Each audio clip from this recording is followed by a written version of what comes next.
The language in this video has been translated using AI translation via HeyGen. While we strive for accuracy, the translation may not be entirely precise or reflect the original intent and meaning in all cases. We appreciate your understanding as we work to make this content more accessible through AI-assisted translation. La langue de cette vidéo a été traduite à l'aide d'une traduction par IA via HeyGen. Bien que nous nous efforcions d'être précis, la traduction peut ne pas être entièrement exacte ou refléter l'intention et la signification originale dans tous les cas. Nous apprécions votre compréhension alors que nous travaillons à rendre ce contenu plus accessible grâce à une traduction assistée par IA.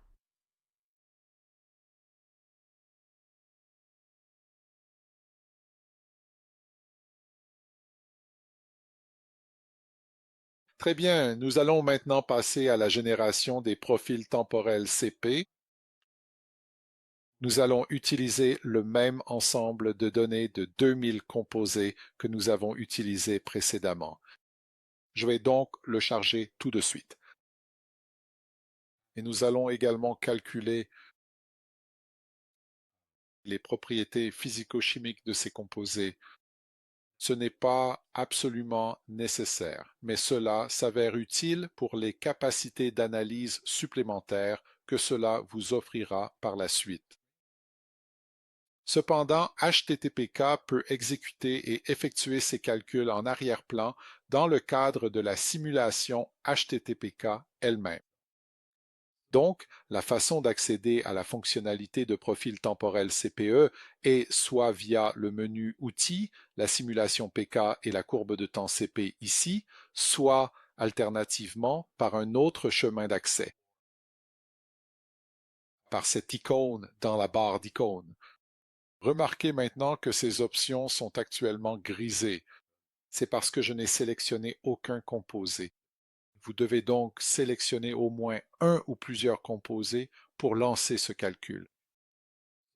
Disons que nous sélectionnons les composés 4, 5 et 6, puis nous allons sur l'icône du profil temporel CP. Et comme nous l'avons vu précédemment, nous avons le choix entre deux physiologies, humaine et rat. Vous ne pouvez pas exécuter les deux simulations simultanément, c'est l'une ou l'autre, donc vous pouvez en lancer une, puis l'autre ensuite.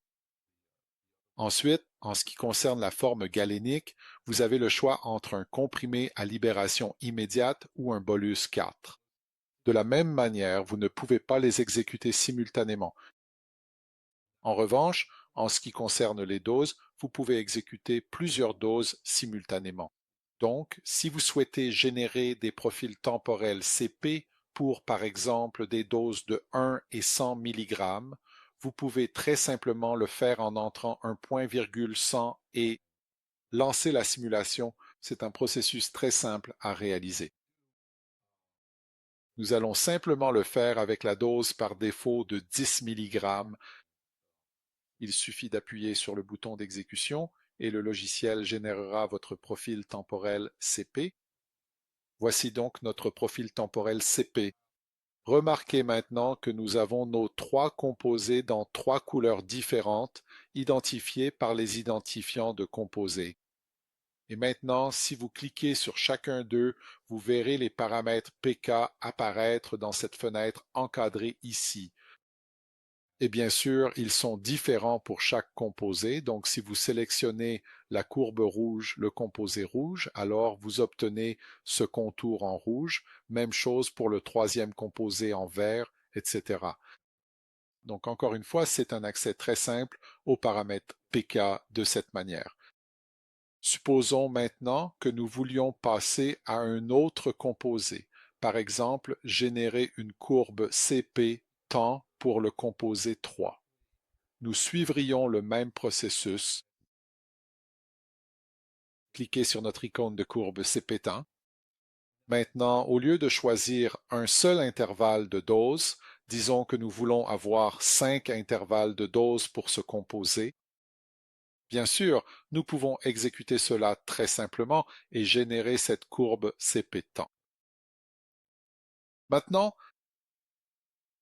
nous avons accès à une fonctionnalité intéressante qui permet de simuler l'effet de certaines propriétés physico-chimiques sur notre courbe CP temps. Et pour ce faire, nous pouvons revenir à notre panneau de configuration de la courbe CP temps et modifier certains paramètres. Et c'est en fait très pratique de superposer les courbes futures à celle-ci. Donc, nous allons sélectionner la courbe précédente que nous venons d'obtenir, puis superposer nos courbes futures dessus. Nous allons donc aller dans le panneau avancé ici, et comme je l'ai mentionné précédemment, la simulation HTPK utilise un certain nombre de propriétés physico-chimiques qui sont calculées en arrière-plan. Et ce sont les modèles qui sont utilisés dans ce processus. Maintenant, vous pouvez en fait voir et importer dans ces panneaux quelles sont les valeurs correspondantes pour la solubilité, la perméabilité, etc. Et vous pouvez le faire très simplement en appuyant sur ce bouton ici, cette flèche pointant vers la droite. Et c'est pour cela que nous avons calculé ces propriétés physico-chimiques à l'avance. Cela nous donne la possibilité d'importer ces paramètres dans ce panneau. Et maintenant, nous pourrions être intéressés par l'examen d'une situation où, par exemple, la solubilité n'est pas aussi élevée que ce qui a été prédit par le modèle. Donc, en ce moment, notre modèle de solubilité S plus SW, la solubilité dans l'eau pure, prédit une solubilité de 1,9 mg par millilitre. Et nous pourrions être tentés de nous demander, eh bien, quel serait l'effet sur la courbe CP temps si la solubilité était inférieure à cela. Par exemple, que se passerait-il si elle n'était que de 0,5 mg par millilitre? Comment cela affecterait-il notre courbe CP temps? Et c'est très facile à faire. Il suffit d'appuyer à nouveau sur le bouton d'exécution et cela s'effectuera. La simulation avec le paramètre ajusté. Et ensuite, vous voyez cela. Le modèle prédit qu'il n'y aurait probablement pas d'effet très significatif, voire aucun, sur notre courbe CP temps. Et cela peut être une situation que nous avons déjà rencontrée. Par exemple, si ce composé se trouve être limité par la perméabilité, alors probablement une différence de solubilité n'aurait pas d'effet très significatif sur la pharmacocinétique de ce composé. Et bien sûr, c'est une hypothèse que nous pouvons tester. Si nous revenons à notre panneau de courbe CP temps ici, nous allons toujours superposer sur cette courbe. Revenons à notre panneau avancé. Maintenant, nous allons rétablir la solubilité qui provenait de notre modèle, tout simplement en la réintégrant. Et maintenant, examinons par exemple l'effet de la perméabilité. Ainsi, notre modèle de perméabilité prédit une valeur de 2,2. Nous pouvons examiner ce qui se passerait si elle n'était que, disons, 1,2 par exemple. Comment cela affecterait-il la courbe CP temps? Encore une fois, c'est juste un scénario très simple à explorer. Lançons à nouveau la simulation. Et nous voyons que nous atteignons des valeurs de CMax dans nos profils CP tant qui sont quelque peu inférieurs à ce que nous avions atteint sous l'hypothèse précédente. Cela vous donne donc une idée de la façon dont vous pouvez étudier l'effet de certains paramètres sur la courbe CP temps. Et bien sûr, il n'est pas nécessaire que ce soit des valeurs simulées. Elles peuvent aussi être des valeurs expérimentales. Donc, si vous disposez de données expérimentales pour l'un de ces paramètres, vous pouvez les saisir et obtenir une simulation plus précise que si vous deviez tout exécuter, par exemple, dans un simulateur. Bref, j'espère que cela vous a été utile. Et nous allons maintenant passer au suivant. Partie consacrée au calcul de dose. Bien, nous arrivons donc à l'un de nos derniers sujets, à savoir les calculs de dose, accessibles via les outils simulation PK, estimation de dose, ou via cette icône en forme de pilule ici en haut. Donc, en cliquant ici, vous pouvez déclencher ce calcul soit pour un ensemble de molécules sélectionnées, soit pour l'ensemble des molécules de votre feuille de calcul. Et comme nous l'avons vu précédemment, vous n'avez que le choix entre la physiologie humaine ou celle du rat, l'une ou l'autre, et également le choix de la forme posologique, libération immédiate, comprimée ou bolus 4. Donc, et c'est ce que fera le logiciel. Pour chaque molécule, il calculera la dose qui devrait être nécessaire pour atteindre une certaine concentration plasmatique cible à l'état d'équilibre. Donc par exemple, si nous voulions atteindre une concentration plasmatique cible de 0,1 micromolaire pour tous les composés de cette liste, nous sélectionnerions micromolaire ici, puis nous entrerions 0,1 micromolaire. Maintenant, l'une des choses qui peut arriver, c'est que vous ne souhaitiez pas forcément viser la même concentration cible pour tous les composés de ce tableau. Par exemple, si vous aviez une valeur d'IC 50 et que vous vouliez calculer la dose estimée afin que la concentration projetée ne descende jamais en dessous de cette IC 50, ce que vous feriez ici, au lieu de saisir une valeur fixe, ce serait d'indiquer la concentration cible vers une colonne contenant votre IC 50. Et puis, au lieu d'optimiser par rapport à C moyenne, vous optimiseriez par exemple par rapport à C min. D'accord, donc dans ce cas, vous seriez toujours au-dessus de C min. Mais donc ici, vous avez le choix de la fonction cible. À optimiser, C moyenne qui correspond à l'aire sous la courbe divisée par l'intervalle de temps, C mi et C max. Vous avez donc trois valeurs possibles contre lesquelles optimiser. La situation la plus courante sera donc C moyenne. Revenons à notre première hypothèse ici, qui est que nous aimerions projeter une estimation de dose, la dose projetée pour atteindre une concentration plasmatique cible de 0,1 micromolaire à l'état d'équilibre. Nous entrerions donc 0,1 ici. Maintenant, le logiciel a besoin d'une estimation initiale de la dose comme point de départ pour effectuer l'optimisation. Et vous pouvez laisser 10 mg comme estimation initiale de la dose ici, puis on lance simplement ce calcul et nous avons 10 000 composés ici. Il faut donc comprendre qu'une optimisation est effectuée pour chaque molécule. C'est-à-dire que le nombre d'intervalles de doses nécessaires pour atteindre l'état d'équilibre sera généralement différent pour chaque molécule. Il doit donc déterminer cela dans le cadre du travail d'optimisation qu'il effectue.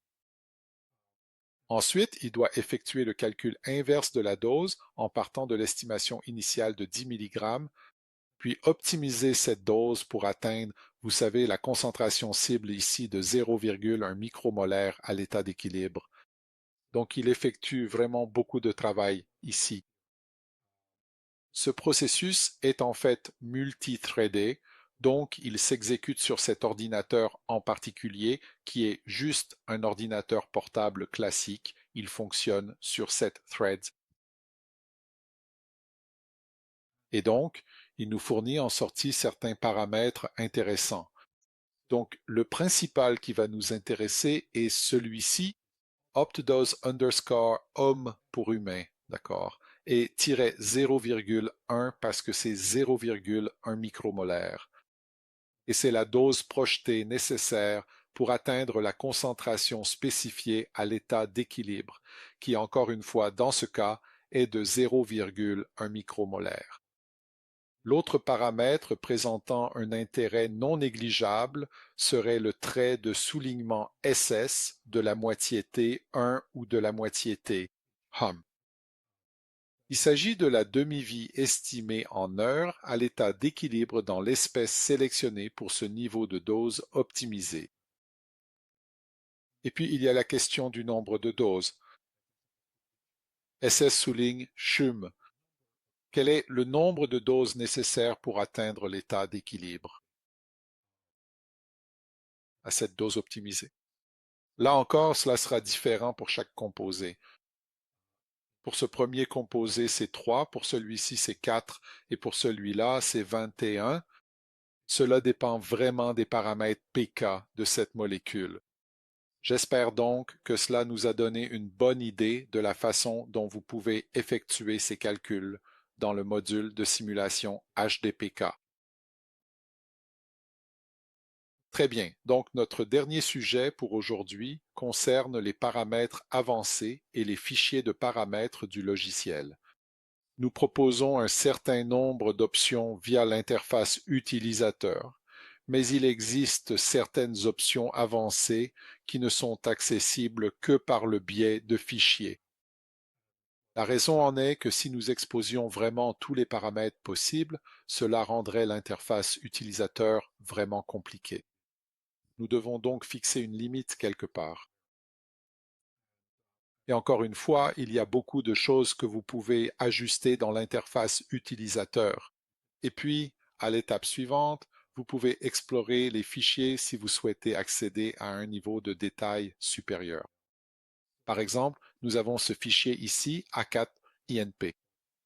Ce fichier contient les paramètres physiologiques utilisés pour exécuter le modèle A4, c'est-à-dire le modèle compartimental et de transit avancé de Simulation Plus. C'est la même approche qui est utilisée dans le logiciel GastroPlus. Il y a donc en fait deux fichiers système. Il y a un fichier A4.inp qui correspond à l'humain.